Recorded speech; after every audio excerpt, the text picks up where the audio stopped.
Ayan. So, hello, good afternoon po sa ating lahat. Pa-thumbs up or heart reaction po kung loud and clear ang boses ni trainer. Loud and clear po ba? Okay, so loud and clear din naman. Now, para po sa mga hindi pa nakapag-fill out ng kanilang attendance, kindly fill out your attendance form na sinend ko rin naman na po sa atin pong chat box. At para po sa mga wala pa sa atin pong MS Team GC, pasok na po tayo sa atin din naman pong MS Teams para po maging updated po tayo sa magiging updates po natin for this week. At para po sa mga hindi po nakapag-attend ng atin pong klase kahapon, uploaded na po sa atin pong class recording link si Day 6 at Day 7. Pwede nyo na po itong ma-access, ma-download at mapanood kapag may free time po tayo. Okay? Now everyone, welcome back po sa ating lahat dito sa ating English Language Proficiency Training, Week 2, Day 8. Ako nga po pala ulit si Trainer AJ na makakasama nyo naman po for today.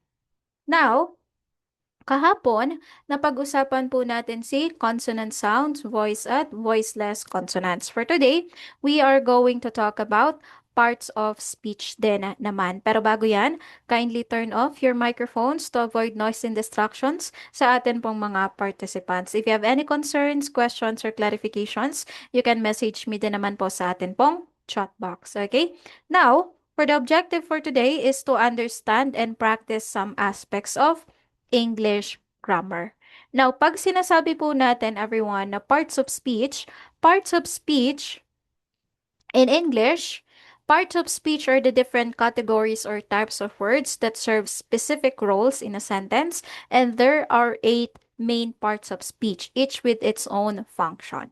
Now, everyone, natatandaan pa po ba ninyo kung ano yung atin pong mga parts of speech? Sige nga, 1 minute to type your answer sa ating chat box. Ano po sa palagay ninyo yung mga parts of speech po natin? 1 minute? Go po.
All right, so let's read your answers.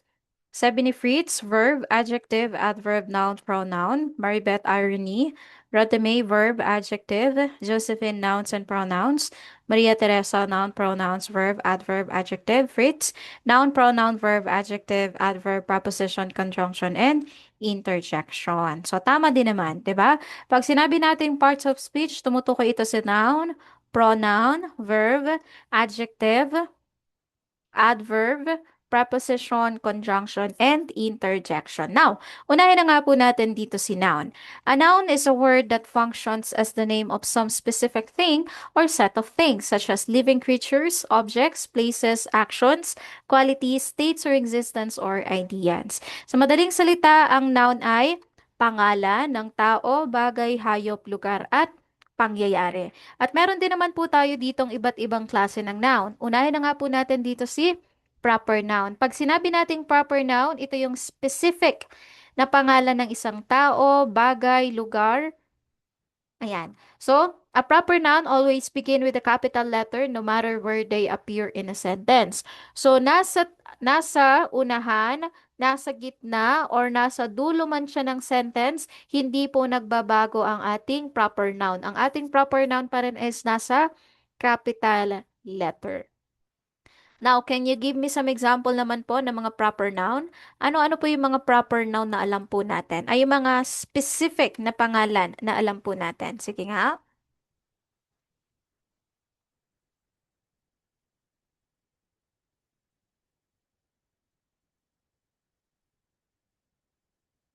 Alright, so we have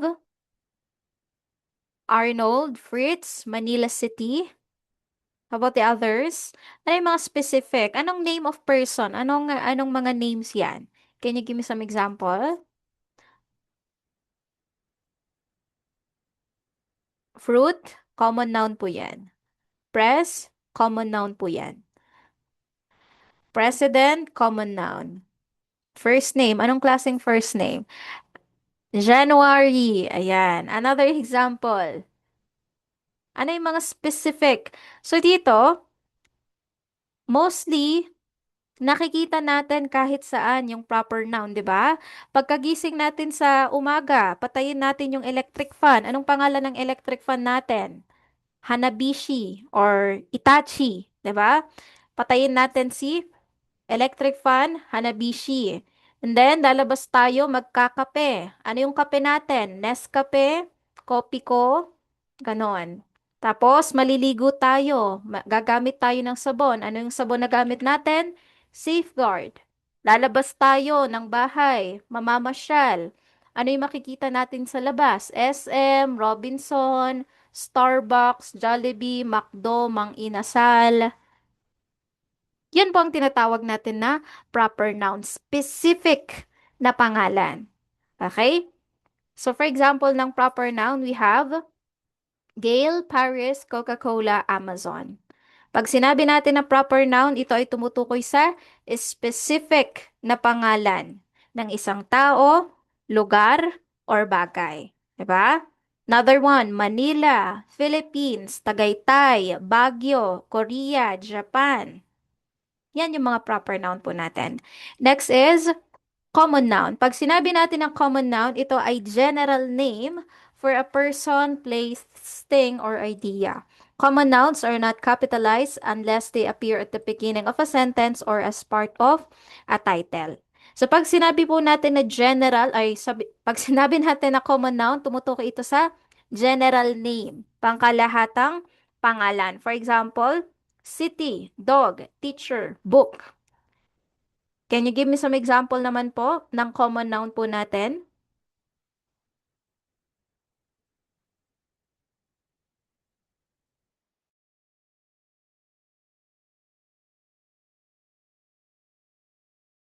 Alright, so we have malls, cars, mouse, fruits, coffee, doctors, cat, church, mall, park. Ayan, so ano naman yung pinagkaiba nila ni proper noun? Kung si common noun we have, for example, laptop, soap, ano pa?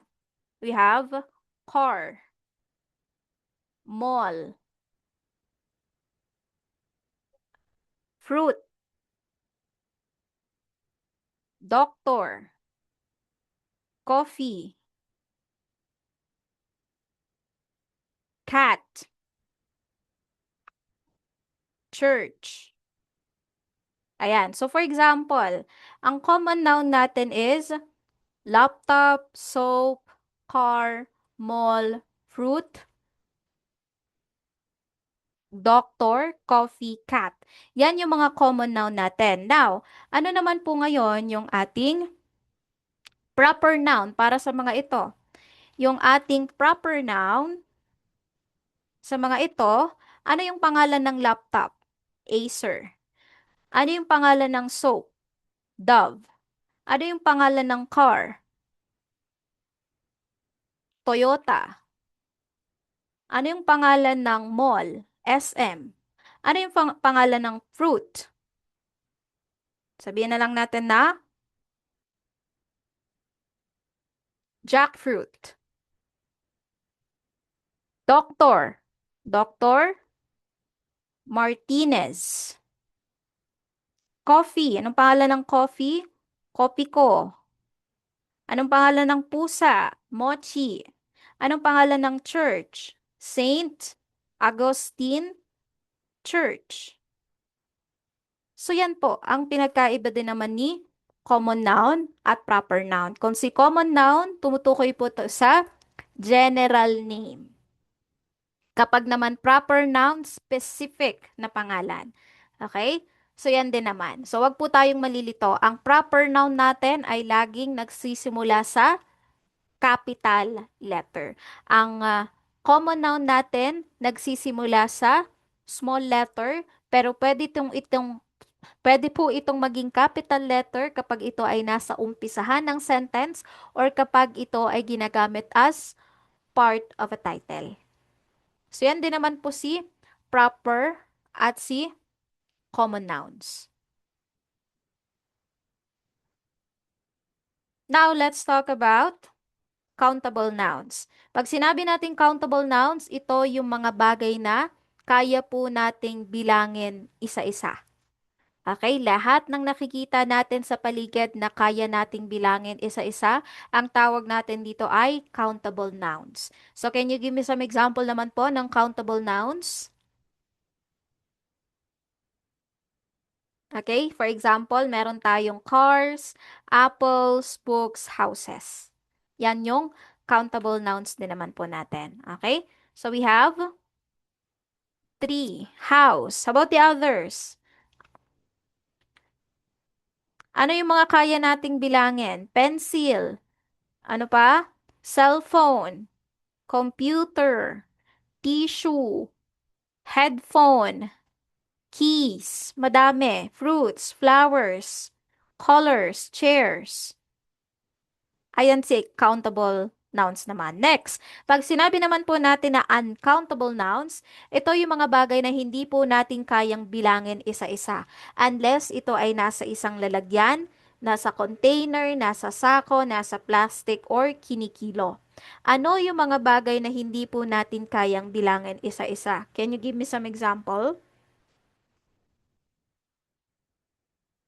Okay, so we have water, sand, rice,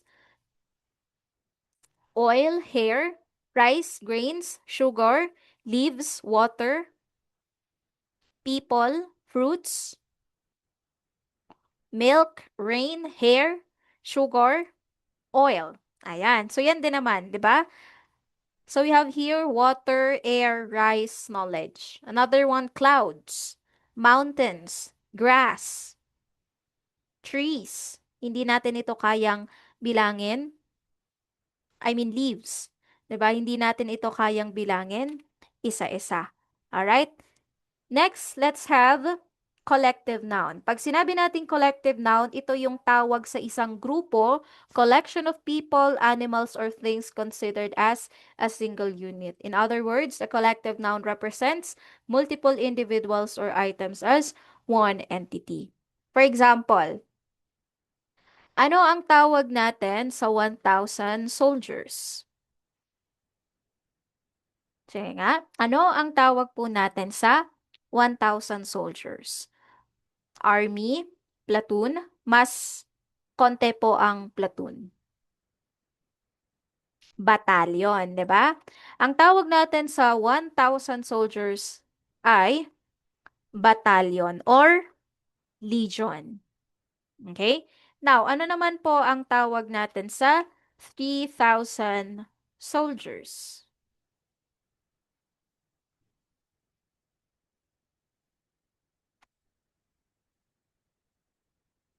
Company? Hindi po. Army? Hindi rin. Roman legion? Hindi rin. Okay? So, ang tamang sagot po dito is brigade. Okay? Brigade. Brigade ang tawag sa mga soldiers na ipinapadala during war. Okay? Or pagkatapos ng matinding calamity. Yan din naman si brigade. Now, anong tawag sa group of lions? Anong tawag natin sa group of lions? Ito ay pride. Okay, pride ang tawag natin. Kapag group of lions, ang tawag natin dito is pride. Now, how about group of owls or owls? Ano ang tawag natin sa group of owls?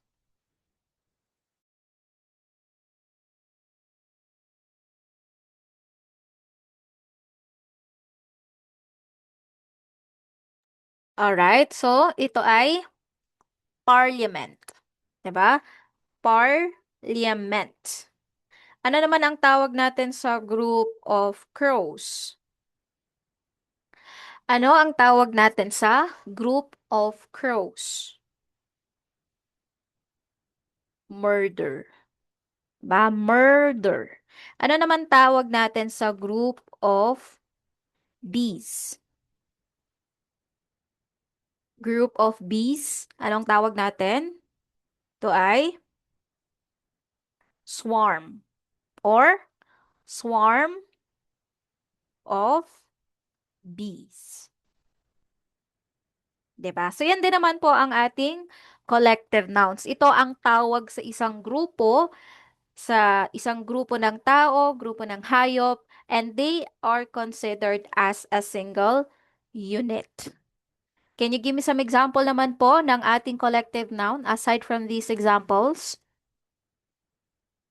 We have hive, colony, school, community. Okay, di ba? So yan din naman, flock, right? We also have organization.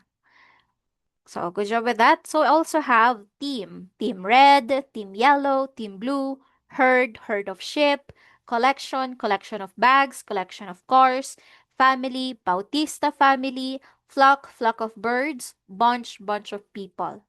So yan din naman po ang ating collective noun. Tumutukoy ito sa pangalan ng grupo. Grupo ng isang tao, grupo ng hayop, yan, or collection of things. Now, let's talk about concrete noun. Pag sinabi nating concrete noun, ito yung mga bagay na ginagamitan po natin ng five senses. Ano yung five senses natin? Ito is sense of sight, sense of touch, sense of taste, sense of smell, sense of hearing. So kapag ang isang bagay ay nakikita, nahahawakan, naririnig, nalalasahan, or naaamoy, ang tawag po natin dito ay mga concrete noun. For example, apple, chair, river, music. Yan yung mga concrete noun po natin. Kung tayo ay may concrete noun, meron din naman po tayong abstract noun. Pag sinabi natin na abstract noun, ito yung mga bagay na hindi natin kayang gamitan ng five senses. Bagkus, ang abstract noun ay ito yung mga bagay na naiisip po natin. Ito yung mga bagay na nararamdaman po natin. For example, love, happiness, courage, freedom. Can you give me some example naman po ng abstract noun? Ano yung mga naiisip mo? Ano yung mga nararamdaman po natin? Can you give me some example? Idea, sad, or sadness. Ano pa? We have happy or happiness, hungry, intelligence. Okay, so yan din naman po. Next, let's have a short activity. Instructions, write the plural form of these nouns. So, i-type lang din naman po natin yung tamang sagot ng tamang plural form ng child, mouse, tomato, story, person. I'll be giving you 1 to 2 minutes to type your answers and your timer starts now na po. Go po!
In 3, 2, 1, let's read your answers. Children, mice, tomato, stories, people. Children, mice, tomato, stories, persons. Ang tamang sagot dito, everyone, ay children, mice, tomatoes, stories, people. So, meron po sa inyo ang sumagot ng persons. Tama po ba to? Well, actually, tama. But, in a context ng legality. Kasi, persons, ginagamit po natin ito sa mga legal papers po natin. Okay? Ang word na persons ay usually po na ginagamit lamang natin sa mga legal papers. Pero kapag tayo ay gumagawa ng mga basic sentence, basic paragraph, ang gagamitin po natin na word ay people. Pa-thumbs up or heart reaction po sa mga naka-perfect ng part po na ito. Okay, so good job po sa mga naka-perfect. Sa mga hindi po, bawi po tayo sa next. Now, let's talk about pronouns din naman. So, familiar naman na po tayong lahat sa kung ano yung pronouns, di ba? Na yung pronouns, ginagamit natin to substitute other nouns. So, si pronouns, meron din naman pong iba't ibang klase si pronouns. First is personal pronouns. This refer to specific people or things. For example, I, you, he, she, it, we, they. So si personal pronouns, meron din naman po itong dalawang klase. Meron tayong dalawang klase ng personal pronouns. Ano to? Meron tayong subject at object personal pronouns. Pag sinabi natin na subject, ito yung kadalasan nating makikita sa umpisahan ng mga sentence po natin. Pag sinabi natin na subject, ito yung mga gumagawa ng action. For example, I am happy. She plays tennis. They live nearby. Pag sinabi naman natin na object, ito yung kadalasan natin makikita sa gitna or sa dulo ng sentence at sila yung nagre-receive ng action. For example, John called me. I saw her yesterday. The teacher helped us. Yan din naman. Pag sinabi nating subject, nasa umpisahan mostly ng mga sentence, sila yung gumagawa ng action. Pag object, sila yung nagre-receive ng action. So yan din naman. Next is relative pronouns, type of pronoun used to introduce a relative clause and connect it to a main clause. Who, pag ang tinutukoy natin ay person. Whom, pag ang tinutukoy ay person but in a formal tone. Whose, kapag ang tinutukoy natin ay object, which kapag person or object, that kapag ang tinutukoy natin ay object. For example ng ating relative pronouns ay ito.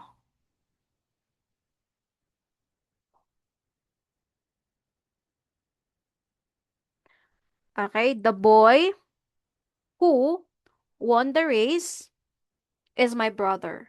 This is the book that I borrowed. The girl whom we met was kind. The house which has a red roof is ours. The teacher whose bag was lost found it. Okay? So yan din naman ang ating personal at relative pronouns. Next is we have reflective reflexive pronouns. Pag sinabi natin na reflexive pronouns, tumutukoy ito kapag si subject at object ang tinutukoy is iisa. Kapag iisa ang tinutukoy ni subject at object, ito po ay reflexive pronouns. For example, I hurt myself. Ang ating subject dito ay I, ang ating object ay myself. Now, iisa lang po ba ang tinutukoy ni I at ni myself? Yes or no? Iisa lang po ba si subject at object? Iisa lang ba ang tinutukoy nito? Yes or no?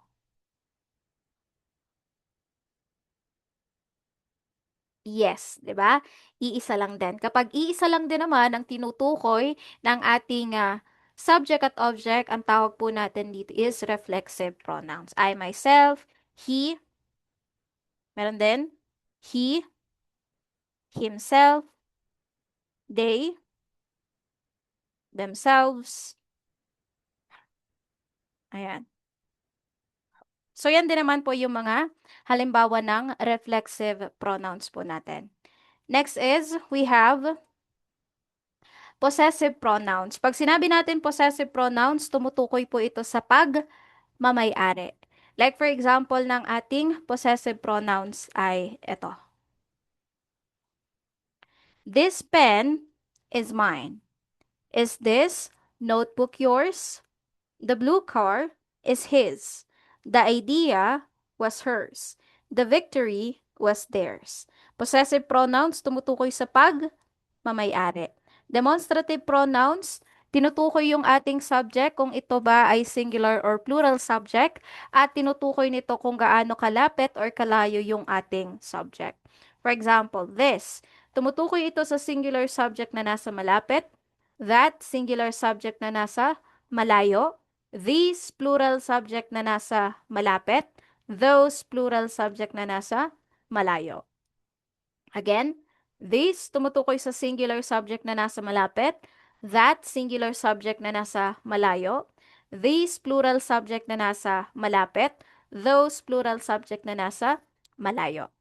So for example, ng atin din naman pong demonstrative pronouns ay ito. This is my favorite toy. That is a tall building. These are fresh apples. Those belong to my sister. This looks delicious. So yan din naman po si demonstrative pronouns. Point to specific things or people and indicate their proximity. Next, we also have interrogative pronouns. Pag sinabi nating interrogative pronouns, ito po ay nagtatanong. For example, ng ating interrogative pronouns ay ito. Who is your best friend? Whom did you call yesterday? Whose book is this? Which do you prefer, tea or coffee? What is your favorite color? Who, tumutukoy ito sa person. Whom, tumutukoy ito sa person in formal tone. Whose, tumutukoy ito sa person. Tumutukoy ito sa bagay. Which, tumutukoy ito sa person or object. What, tumutukoy ito sa person, object, or animal. So, yan din naman. Next, indefinite pronouns. So, sa indefinite pronouns, wala po itong tinutukoy na specific na subject. Pero ang ginagamit po nila na subject is anyone, anything, someone, something, everybody. For example, ng ating indefinite pronouns ay ito. Anyone can join the club. Anything is possible with practice. Someone is waiting outside. Something smells good in the kitchen. Everybody enjoyed the party. Again, indefinite pronouns, wala itong specific na subject, pero ang ginagamit natin na subject dito is anyone, anything, someone, something, everybody. So, yan din naman po si interrogative at indefinite pronouns. Now, let's have a short activity. Instructions: rewrite each sentence by replacing the underlined nouns with the correct pronoun. I'll be giving you 2 minutes to type your answers. Go po!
In 3, 2, 1, let's read your answers. She, they, him, they, she, they, him, they.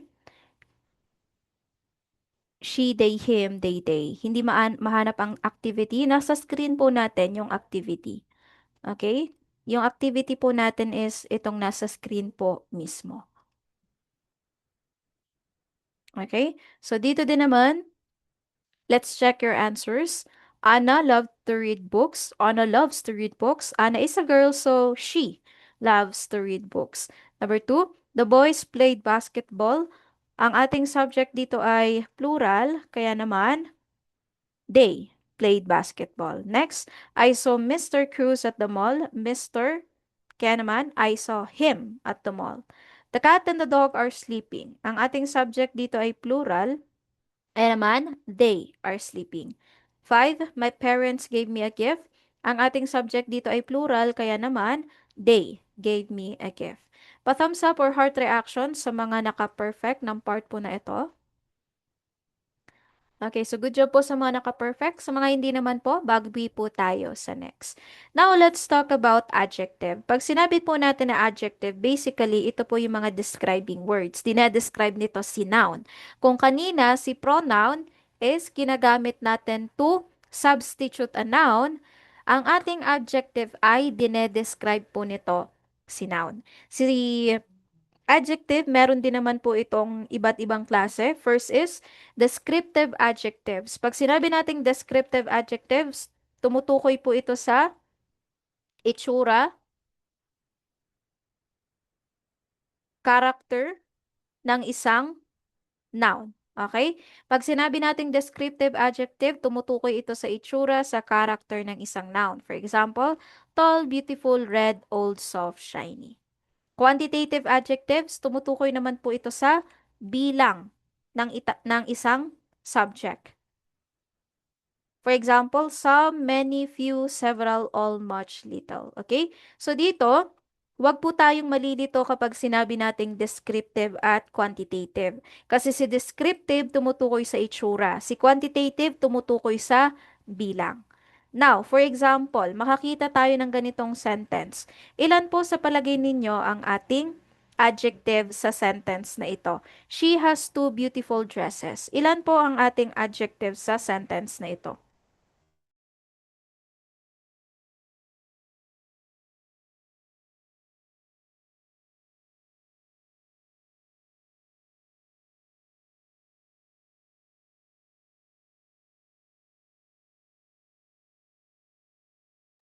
Okay, so we have two.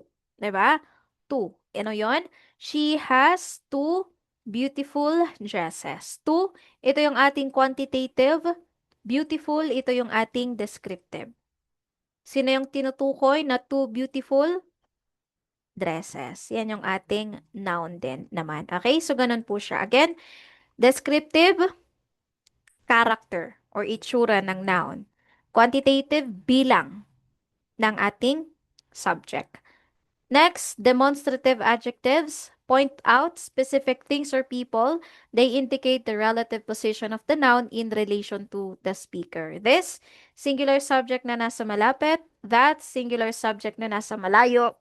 This, plural subject na nasa malapit. Those, plural subject na nasa malayo. For example, ng ating demonstrative adjectives ay ito. This book is interesting. That car is very fast. These apples are fresh. Those houses are beautiful. This pen belongs to me. So yan din naman po si demonstrative adjectives. Next, possessive adjectives. Tumutukoy din naman po ito sa pagmamayari. Pero dito lang is nagde-describe pa rin ito sa noun. For example, my bag is on the table. Your shoes are clean. His bag is new. Her dress is pretty. Their dog is friendly. Okay? So, yan din naman po. So, basically, noun, possessive, possessive, plus noun, plus adjective. Ganon po ang ating possessive adjectives din naman. Next, we also have interrogative adjectives. Interrogative adjectives asking questions about a noun. For example, which color do you like? What subject is your favorite? Whose notebook is this? Which road leads to the park? What movie did you watch? Proper adjectives.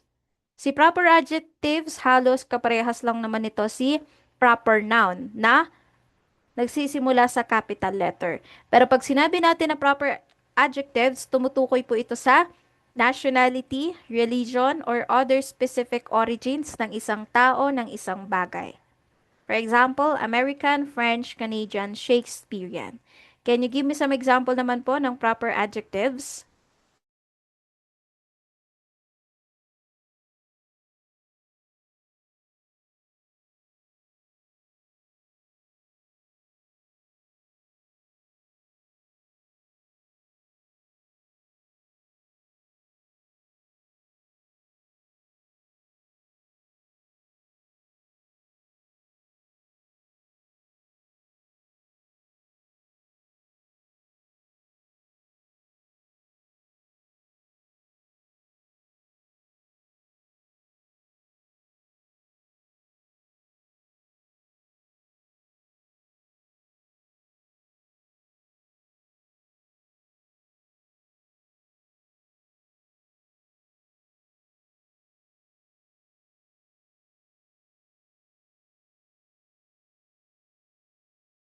Alright, so we have Filipino, Italian, Catholic, Australian, German, American, Filipino, Catholic, Japanese, Laotian, Islamic, Asians, Brazilian. Okay, so good job with that. So saan po natin usually ginagamit si proper adjectives? For example, ganito. Example din naman po ng ating proper adjectives, ganito siya. I love Italian food. I love Filipino food. I love Japanese food. She studies French literature. We bought a Japanese car. He enjoys American football. They visited an Egyptian museum. Yan din naman po yung proper adjectives. Tumutukoy ito sa nationality, religion, or other specific origins ng isang subject. Next, we have a short activity. Instructions, read the sentences and identify the adjectives. 2 minutes. Answer only. Go po.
In 3, 2, 1, let's read your answers. Beautiful, large, blue, shiny, tall, many, modern, strong, crowded, exciting. Okay. For number 1, the beautiful flowers bloom in the large garden. We have beautiful and large. For number 2, she wore a blue dress and shiny shoes. We have blue and shiny.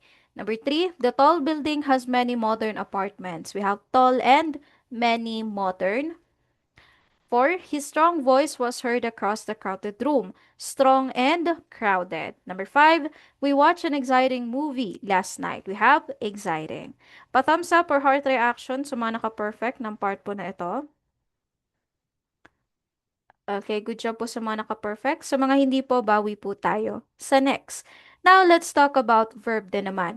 Pag sinabi natin verb, ito yung mga action words. So, lahat ng mga actions na pwede po natin na maisip, ang tawag po natin dito ay verb. Verb is action word. So, marami din naman pong klase ng verb natin. Meron po tayo ditong action verbs. It shows physical or mental actions. Mga actions natin, run, jump, think, write, eat. Another one is linking verbs. Pag sinabi natin linking verbs, hindi po ito nagsasaad ng kilos, pero ito ay ginagamit natin as connector. Connect the subject to additional information rather than showing action. For example, she is pretty. I I am going to school. We are playing basketball. Ganon. So, yan din naman po si linking verbs. Hindi siya nagsasaad ng kilos, pero ito ay ginagamit po natin as connector to connect the subject to additional information. We also have helping auxiliary verbs. Ginagamit po natin ito to form verb phrases. So, ibig sabihin, si helping verbs, tinutukoy niya kung ang subject natin ay singular or plural, kung ang action ba ay nangyari in the past, in the present, or kung ito ba ay mangyayari in the future. For example, has. Tumutukoy po ito sa singular subject na nasa singular subject. Have, tumutukoy po ito sa plural subject. Had, tumutukoy ito sa singular subject or plural subject sa actions na nangyari in the past. Will, tumutukoy ito sa action na mangyayari pa lang in the future. Shall, action na mangyayari in the future but in a formal tone. Can, action na kaya nating gawin in the present.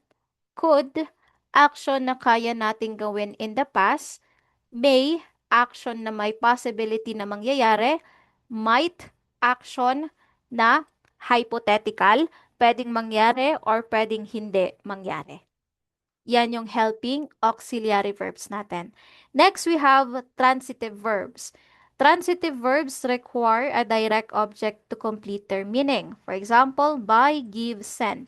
Ibig sabihin ng transitive verbs, kailangan ng ating sentence ng object para makumpleto yung meaning. For example, she bought an apple. Ang ating subject dito ay she. Ang ating object dito ay apple. Kapag tinanggal natin si object, she bought an. She bought what?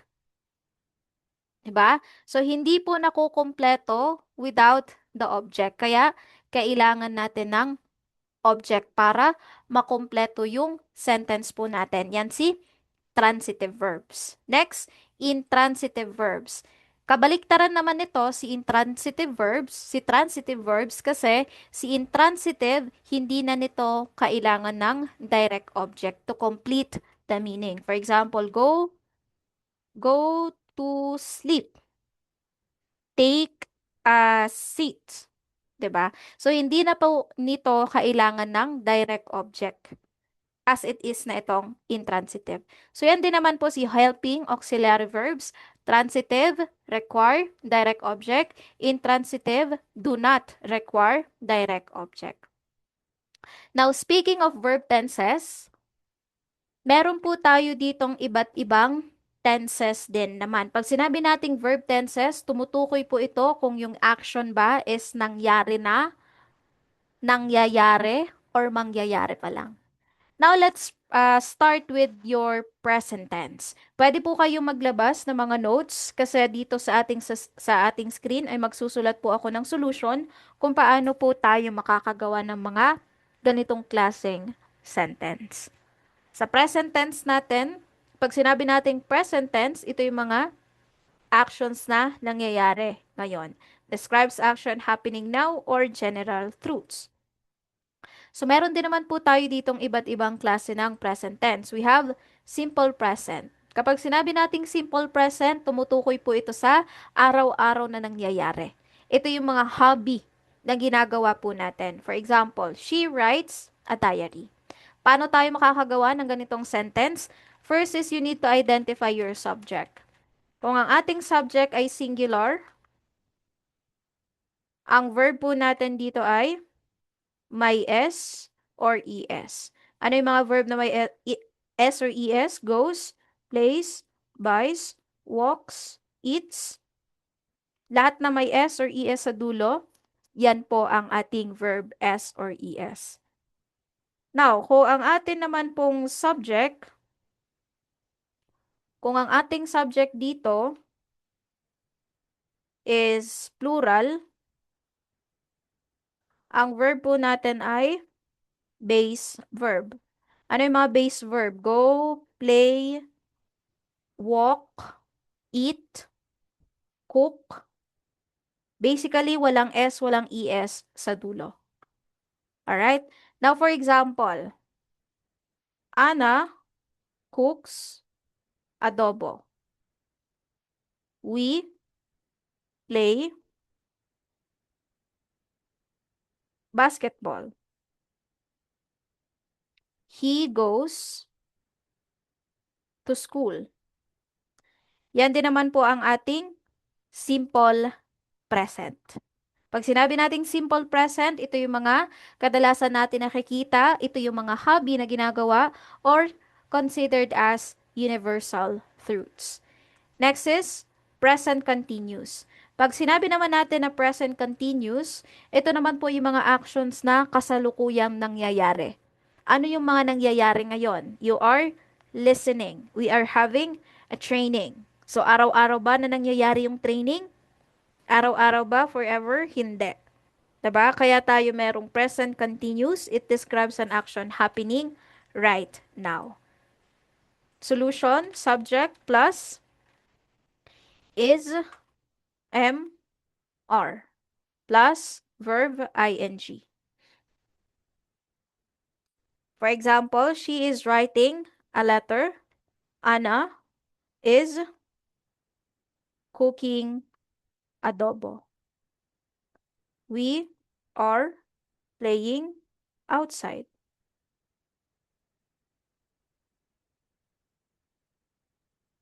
He is going to school. So, yan din naman po for present continuous. Present perfect describes an action completed at an unspecified time in the past or is continuing in the present. For example, she has written many letters. Subject plus has for singular subject, have for plural subject plus past participle. For example, Anna has eaten adobo. Yan din naman po si present perfect.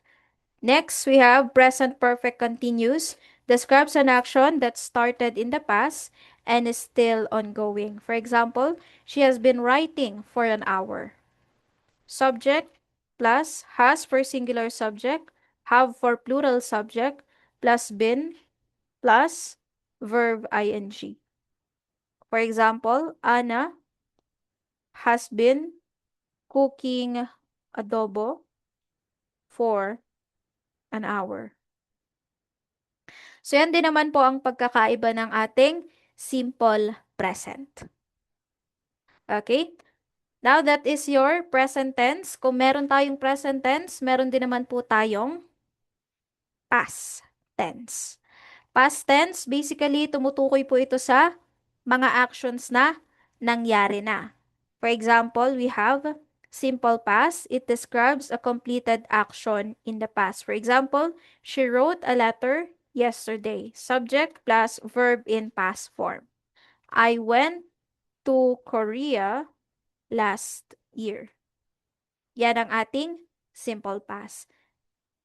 Past continuous describes an action that was happening at a specific time in the past. For example, she was writing a letter when the phone rang.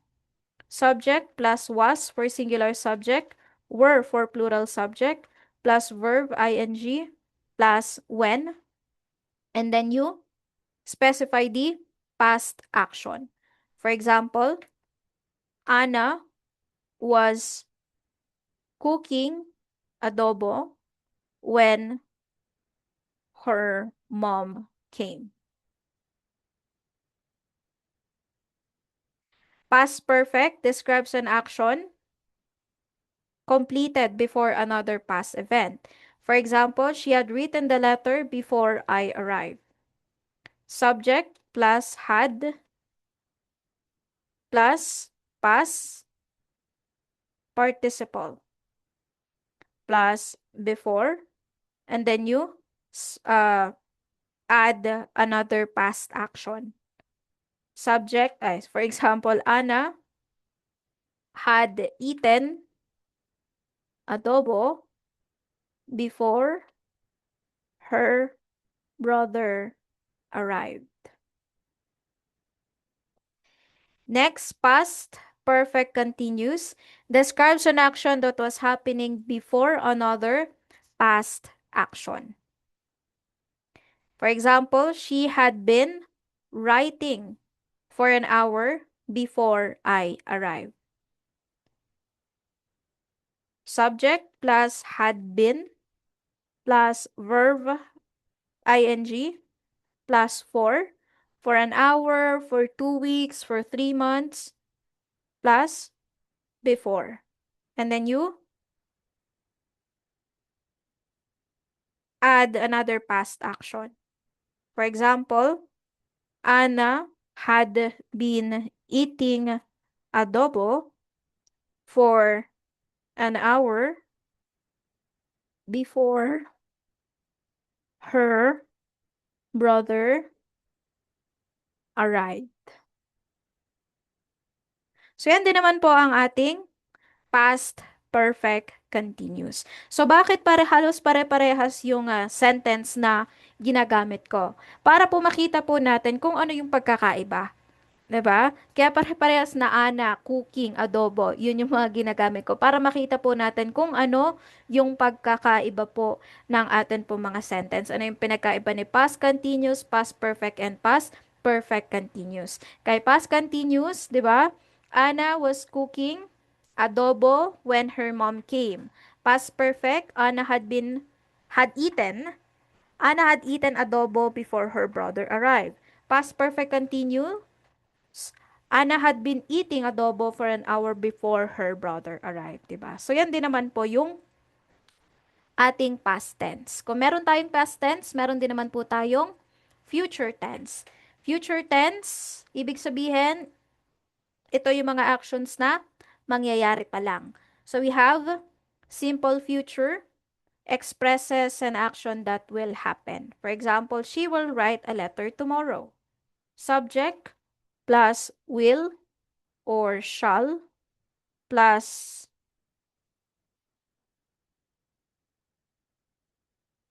base verb.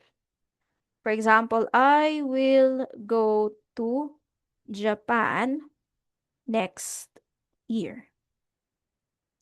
Future continuous describes an action that will be happening at a specific time in the future. For example, she will be writing at 8 p.m. Subject plus will be or shall be plus verb ing plus at and then specific time. For example, I will be going to Japan at 8 a.m.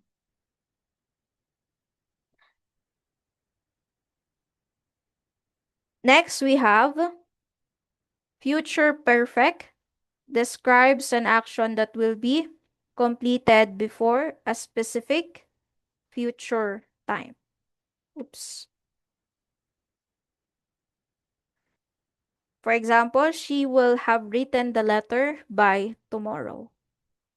Subject plus will have plus past participle plus by tomorrow, by next week, by next Sunday, kayo bahala.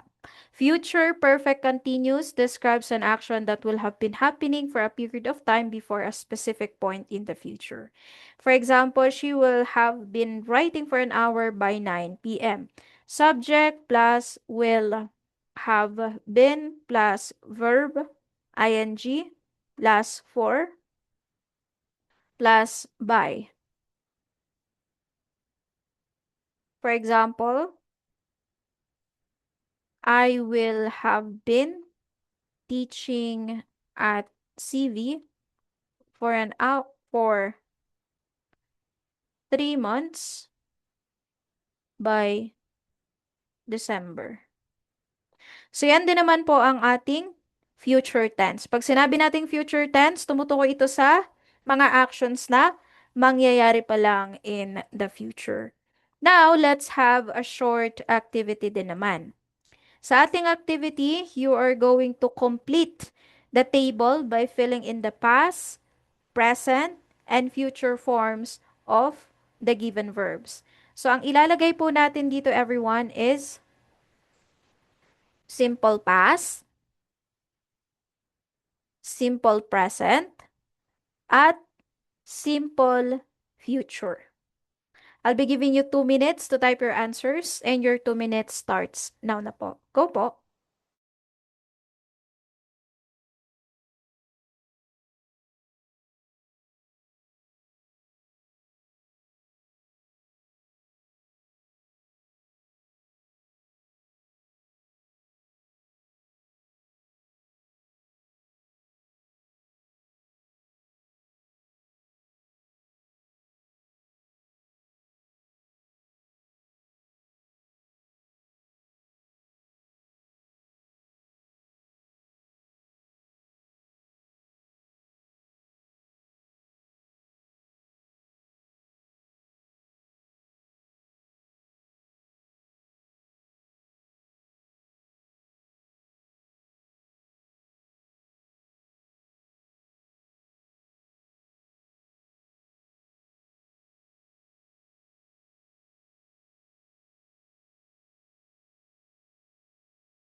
In 3, 2, 1, let's read your answers. Walk, walking will walk. Eating will eat. Writing will write. Walk will walk. Eat will will eat, wrote, write will write, sang, sing will sing, bought, buy will buy. Okay. So, ang tamang sagot dito, everyone, for walk, this is walked, walk, or walks will walk. Ate, eat or eats will eat. Write, wrote, write or writes will write. Sing, sang, sing or sings will sing. Buy, bought, buy or buys will buy. Pa-thumbs up or heart reaction sa mga naka-perfect ng part po na ito. Okay, so good job din naman po sa mga naka-perfect sa atin. Bakit hindi siya walking? Bakit hindi eating? Again, simple present ang hinahanap, hindi po present continuous. Okay? Ayan. Next, let's proceed sa ating adverb. An adverb is a word that is used to change, modify, or qualify several types of words, including adjective, a verb, a clause, another adverb, or any other type of word or phrase. So, marami din naman po tayong iba't ibang klase ng adverb. Merong tayong adverb of manner, tumutukoy po ito sa kung papaano ginawa yung isang action. Okay? Pag sinabi po natin na adverb of manner, papaano ginawa yung isang action. For example, she speaks softly, he runs quickly, they work carefully, the baby slept peacefully, the boy answered politely. So mostly, kapag sinabi nating adverb of manner, paano ginawa yung isang action, makikita natin yung li sa dulo. Adverb of place, tumutukoy ito sa kung saan nangyari yung isang action. Kapag sinabing adverb of place, tumutukoy sa kung saan. For example, come here. Put the bag there. The children are playing outside. We look everywhere for the keys. The bird flew away. Yan din naman po si adverb of place. Tumutukoy sa kung saan nangyari yung isang action. Adverb of manner, tumutukoy sa kung papaano ginawa yung isang action. Next, we also have adverb of frequency. Pag sinabing adverb of frequency,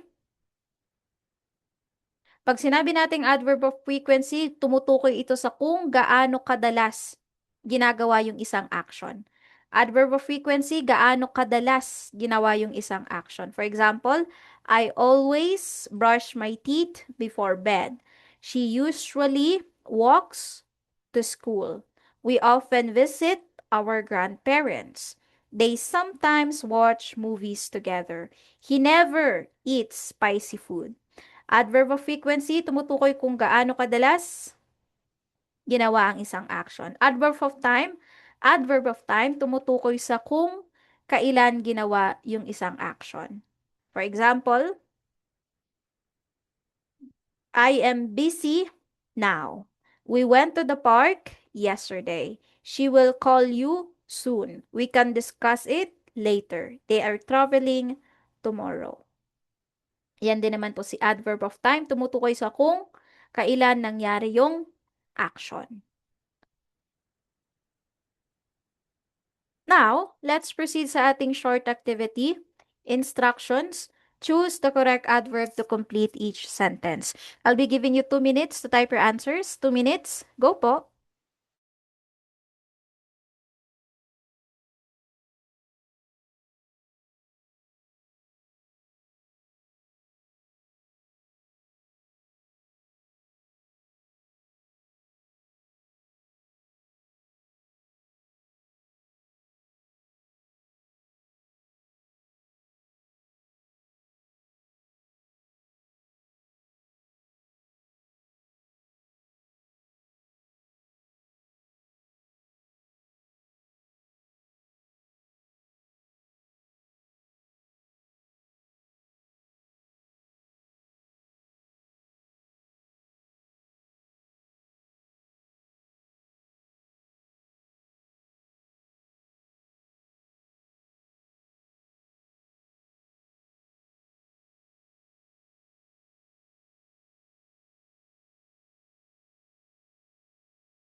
In 3, 2, 1, let's read your answers. Beautifully late, quickly, loud, angrily. Beautifully late, slow, loud, angrily. Ang tamang sagot, she sings beautifully in the choir. They arrive late at the airport. He ran quickly to catch the bus. The teacher spoke kindly to the students. The dog barked angrily at the stranger. Pa-thumbs up or heart reaction, sumana ka perfect ng part po na ito. Ayan, so good job din naman po sa mga naka-perfect 9. Sa mga hindi, bawi po tayo sa next. Now, let's talk about conjunctions. Conjunction is a part of speech that is used to connect words, phrases, clauses, or sentences. Conjunctions are considered to be invariable grammar particles and they may or may not stand between items they conjoin. So, meron din naman po tayo ditong iba't ibang conjunction. First is coordinating conjunctions. Pag sinasabi po natin na coordinating conjunction, ang maaalala po natin dito ay si fan boys. Anong ibig sabihin ng fan boys? So, yet, or, but, nor, and, for. Ayan. So, ano din naman po ang ibig sabihin ng ating fanboys? Kapag sinasabi po natin na for, ang for is ginagamit po natin na pamalit sa atin pong because. Okay? Like for example, instead na sasabihin natin, I stayed inside because it was raining, pwede nating sabihin, I stayed inside for it was raining. Okay? Next, instead na sasabihin natin, she was happy because she won the prize. Pwede nating sabihin, she was happy for she won the prize. Yan din naman po yung ating for. Pwede natin itong gamiting pamalit kay because. Next, we have and. Ginagamit natin si and to add information. For example, I have a cat and a dog. She sang and danced. Ganon. Nor, ginagamit natin ito to add negative idea. For example, natin ay ito. I do not like coffee nor do I like tea. Ibig sabihin, ayaw niya ng coffee, ayaw niya ng tea. Both negative yung idea natin. Next, but. Ginagamit natin si but to show contrast or difference. For example, I am tired but I will work. She is young but very smart. Or, ginagamit natin si or to give choices. For example, do you want tea or coffee? Walk or take the bus. We can watch a movie or play a game. Ganon. Si yet naman, ginagamit natin to show an unexpected contrast. Similar siya sa but. Like for example, he is rich, yet he is unhappy. The test was difficult, yet I passed. She was tired, yet she kept working. Ganon. So, ginagamit po natin ito to show a result or consequence. For example, it was raining, so I stayed home. Another, she was hungry, so she ate a sandwich. Yan din naman po ang ating so. To show a result or to show consequence. So yan din naman si coordinating conjunction. Next, we have subordinating conjunction. Subordinating conjunction connect an independent clause to a dependent clause. Pag sinabi natin na independent clause, meron po itong complete meaning. Stand alone ito. So, meron po itong kumpletong meaning, kumpleto yung kanyang sentence. Pag naman sinabi natin na in a dependent clause, incomplete meaning. For example, ng ating independent clause, I went to SM. Yan, I went to SM. Yan na ngayon yung ating independent clause. Now, ano naman si dependent clause? Because I want to buy a fruit or I want to buy a dress.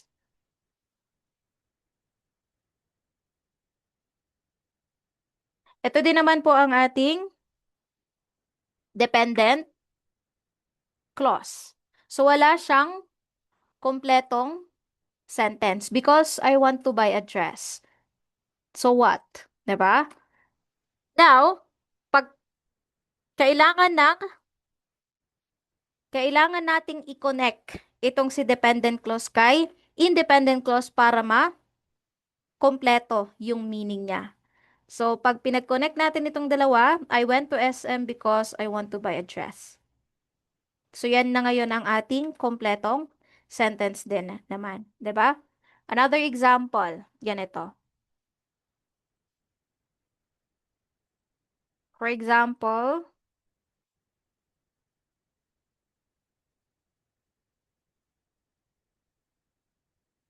I stayed home because it was raining.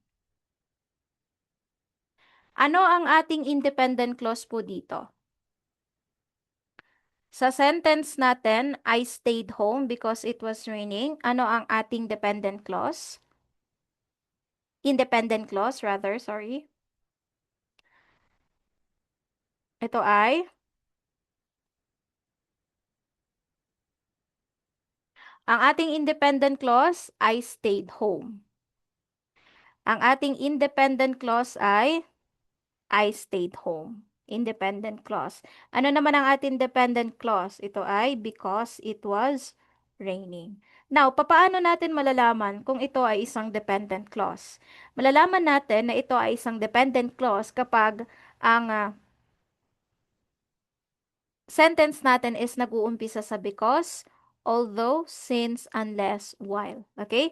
So, malalaman natin na ito ay isang dependent clause kapag ang ating sentence ay nagsisimula sa because, although, since, unless, while. Lahat ng yan, kapag nagsimula sa because, although, since, unless, while, lahat ng yan ay considered dependent clause. Okay? Now, let's proceed sa ating correlative conjunctions. Work in pairs to connect words or phrases. Either or, ginagamit po natin for choices. Neither nor, ginagamit natin for negatives. Both and, ginagamit natin for to, subject, not only but also, ginagamit natin kapag ang ating subject is two or more. So, yan din naman po ang ating correlative conjunctions. Now, let's have preposition. Preposition is a word used to link nouns, pronouns, phrases to other words within a sentence. They act to connect the people, objects, time, and locations of a sentence, and prepositions are usually short words and they are normally placed directly in front of nouns. Preposition of place, tumutukoy ito sa kung nasaan ang ating subject. In, on, at, beside, between. Prepositions of time, tumutukoy ito sa oras. Kailan nangyari ang isang action? Before, after, during, since, until. Prepositions of direction, tumutukoy naman po ito sa movement ng ating subject from one place to another. For example, ng ating prepositions of directions ay ito.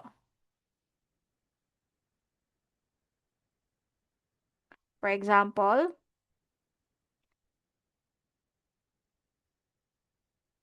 I am going to school. She walked to the park. The cat jumped into the box. He went into the room. The child climbed onto the chair. The bird flew onto the roof. Prepositions of direction, tumutukoy po ito sa movement ng subject from one place to another.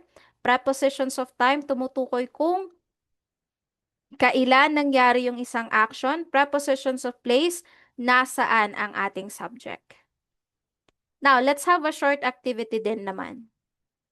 Sentence build po tayo. Ang gagawin po natin dito is bubuuin po natin itong mga puzzle to make one sentence. I'll be giving you 2 minutes to type your answers. Timer starts now. Go po.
In 3, 2, 1, let's read your answers.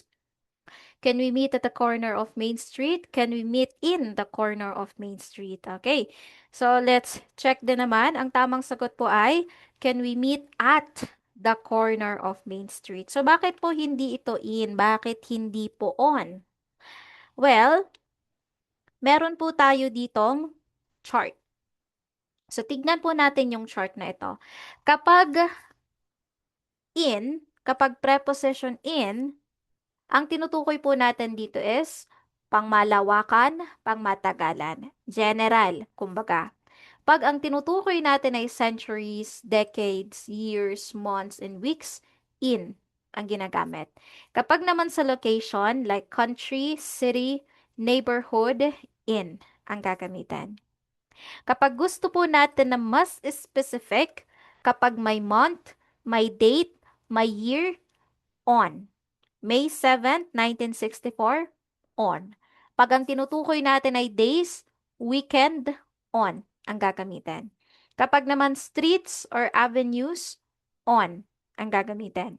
Kapag gusto natin na very specific time at 7 a.m., at 12 o'clock, at 5 p.m., at. Kapag very specific location, very specific address, at ang gagamitin. Now, for example, ano po ang gagamitin natin dito? Is it in, on, or at? For example,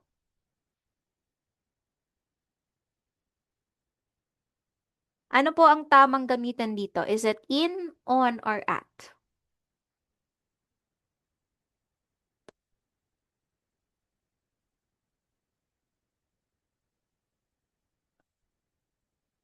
I live blank the Philippines. Ito ay Kapag ang tinutukoy natin ay country, in. In the Philippines. Next, how about, is it in, on, or at?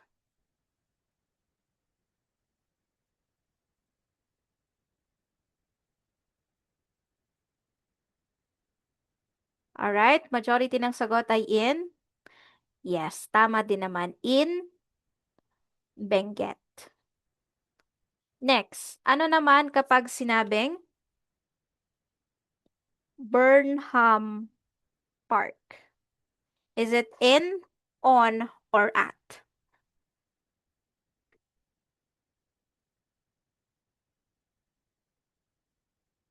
Okay, so ito ay at. Bakit at? Kasi specific location. Right? Now, how about Baguio City? In, on, or at?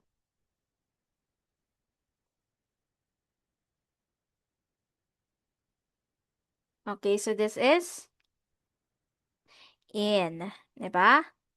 Pag ang tinutukoy natin ay city, in. Next, paano naman kapag, sabihin natin, blank, honeymoon, road, Baguio City? Is it in, on, or at?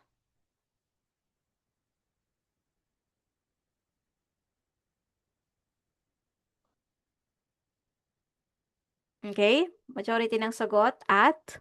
May nagsabi ng in, may nagsabi ng on. Well, actually, ang sagot natin dito ay on. Okay? On. Kapag ang tinutukoy natin ay road, ang gagamitin natin dito ay on. Okay? Remember, avenues, streets. On ang ginagamit natin. Alright? So, yan din naman po for location. Again, kapag ang tinutukoy natin ay country, city, neighborhood, in ang gagamitin. Kapag Oxford Street, corner, avenues, road, on ang gagamitin. Kapag specific address, specific location, at.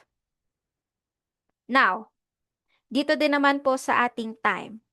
Paano kapag nakita natin ganito? Oops.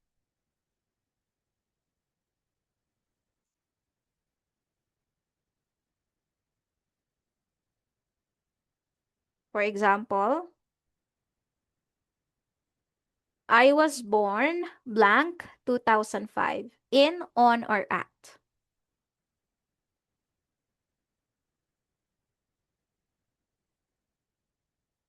On, in. May nagsabi ng on, may nagsabi ng in. Again, months. Pag ang tinutukoy natin ay months, years. Kapag ang tinutukoy natin ay years, ito ay year, ito ay in. I was born in. Okay? Kapag ang tinutukoy natin ay century, decades, years, months, weeks, in ang gagamitin. Okay? Another one.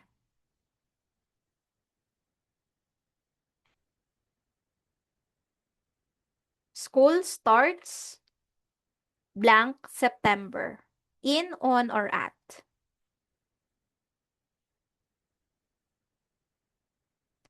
School starts blank September. In, on, or at?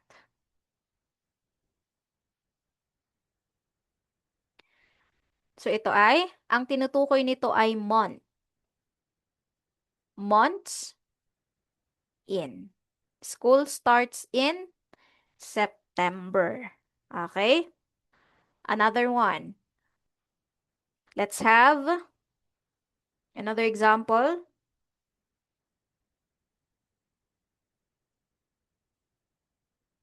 Flowers bloom blank spring. Is it in, on, or at?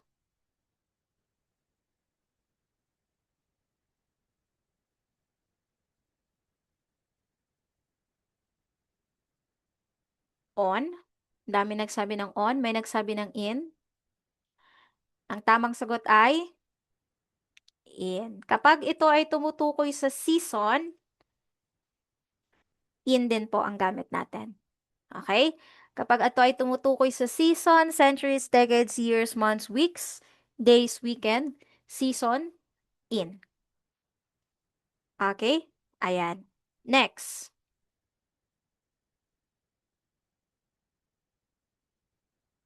Another example. Ano naman ang gagamitin natin kapag ganito? The meeting is blank Christmas Day. In, on, or at. The meeting is blank Christmas Day. In, on, or at. So ito ay, ano ba ang Christmas Day? Kailan ang Christmas Day? December 25. December 25. Kapag may month at may day, mas specific, ito kaysa kay in, ito ay on. Alright? The meeting is on Christmas Day. Another question.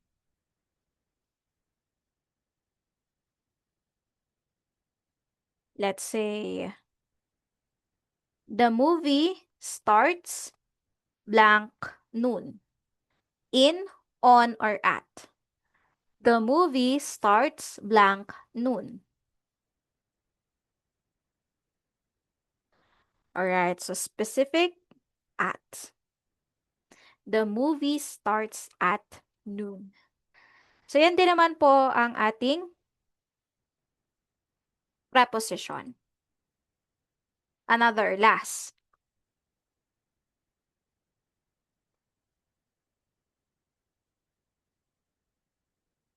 Oops.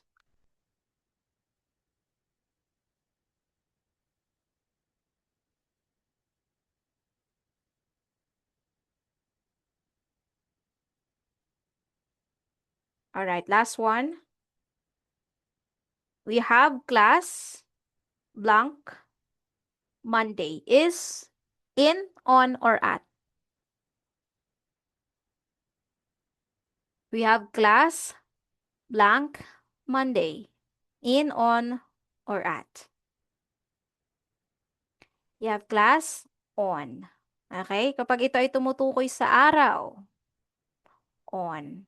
You have class on Monday. So, yan din naman po ang ating prepositions. Okay?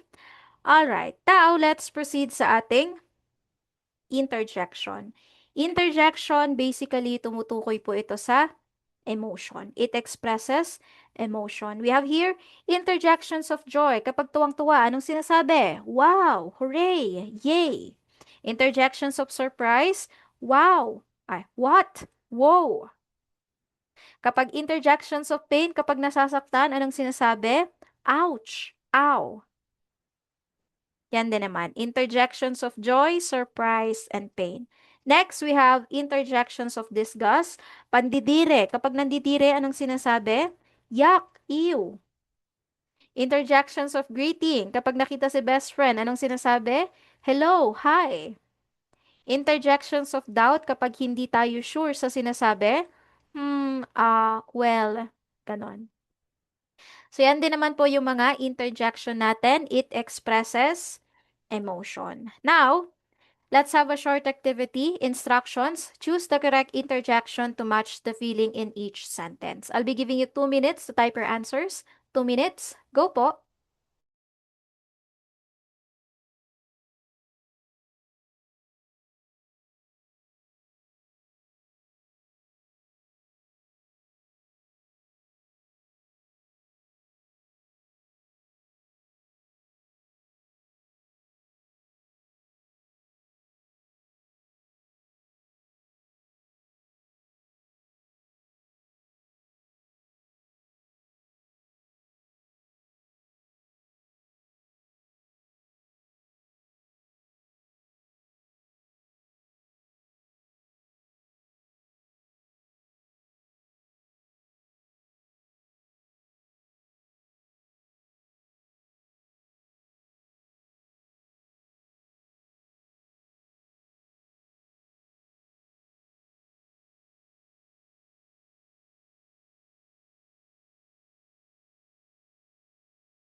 Ayan. So in 3, 2, 1, let's check your answers din naman. Yay, ouch, wow, oh no. Yay, ouch, wow, oh no. All right, so let's check for number one. Yay, I won the game. Interjections of joy. Ouch, that hurt my foot. Interjections of pain. I think I forgot my homework. Interjections of doubt. Kasi I think. Pag sinabi natin I think, hindi ka sure sa sinasabi sa naiisip. Kaya ito ay interjections of doubt.